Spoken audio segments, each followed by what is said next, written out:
Halo semuanya, berjumpa lagi di SDMT TV.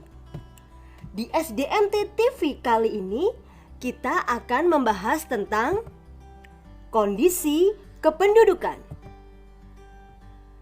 Jangan lupa perhatikan sampai video habis ya. Nah, sekarang apa sih yang dimaksud dengan penduduk? Ada yang tahu tidak? Penduduk adalah semua orang yang tinggal pada suatu wilayah dan terikat dengan aturan-aturan yang berlaku serta saling berinteraksi secara terus-menerus.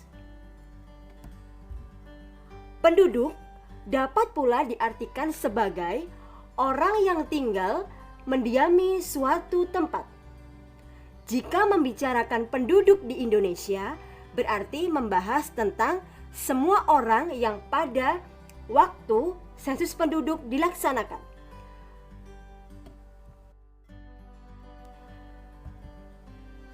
Nah, untuk kali ini, bagaimana cara mengetahui jumlah penduduk? Ada yang tahu? Nah, untuk itu, mari kita bahas kali ini. Yang pertama adalah sensus penduduk. Keseluruhan proses mengumpulkan, menghimpun, menyusun, serta menerbitkan data demografi, ekonomi, dan sosial yang menyangkut semua orang pada waktu tertentu di suatu negara atau wilayah. Sensus penduduk dilaksanakan setiap 10 tahun sekali.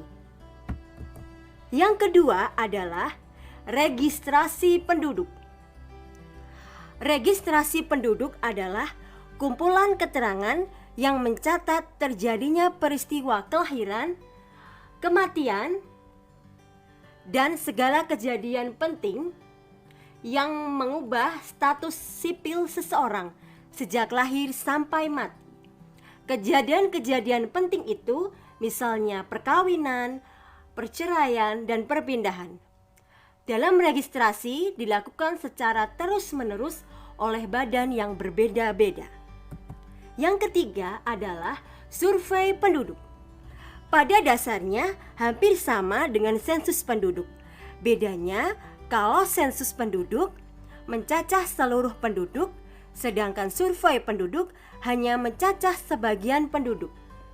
Sensus penduduk dilaksanakan 10 tahun sekali, sedangkan survei penduduk bisa dilakukan kapan saja.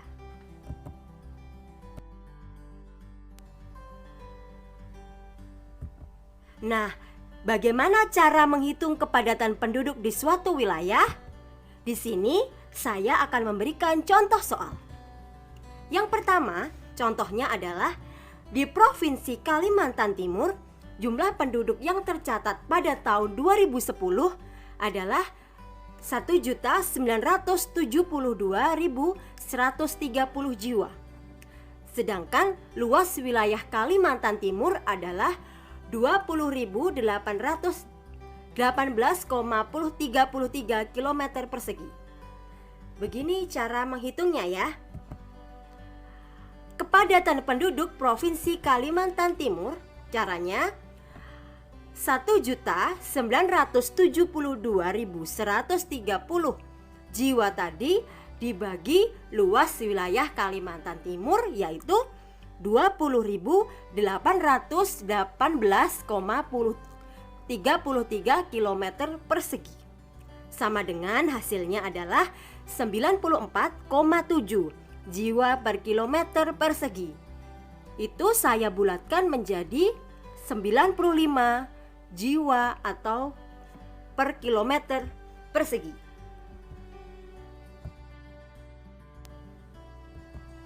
Sekarang cara mengendalikan jumlah penduduk.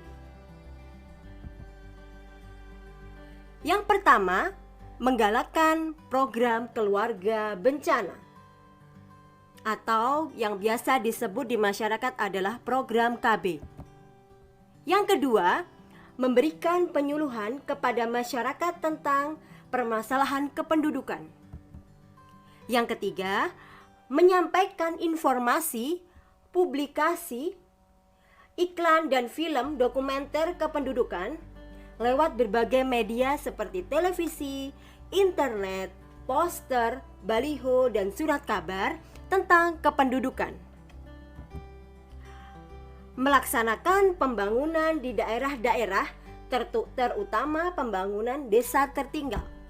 Dan yang terakhir adalah meningkatkan pendapatan nasional dengan memajukan bidang pertanian, perkebunan, perindustrian, pertambangan, dan jasa.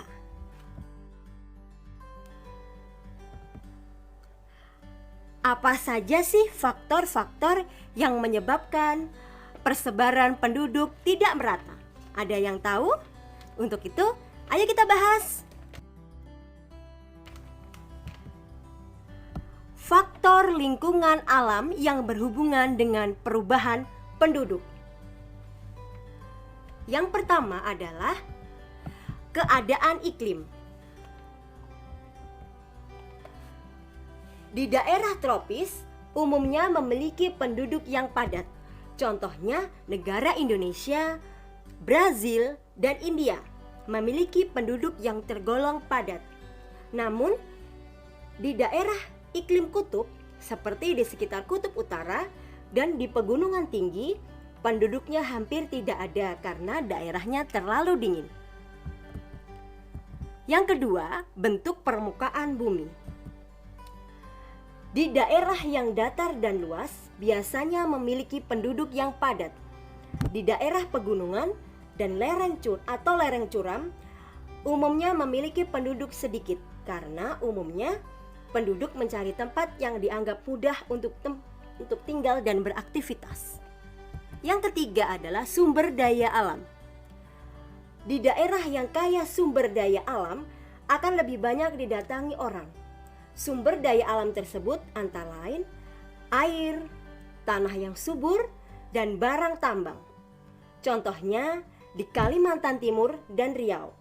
Karena kaya akan minyak dan gas bumi, maka di daerah ini banyak didatangi orang sehingga penduduk yang menetap semakin banyak.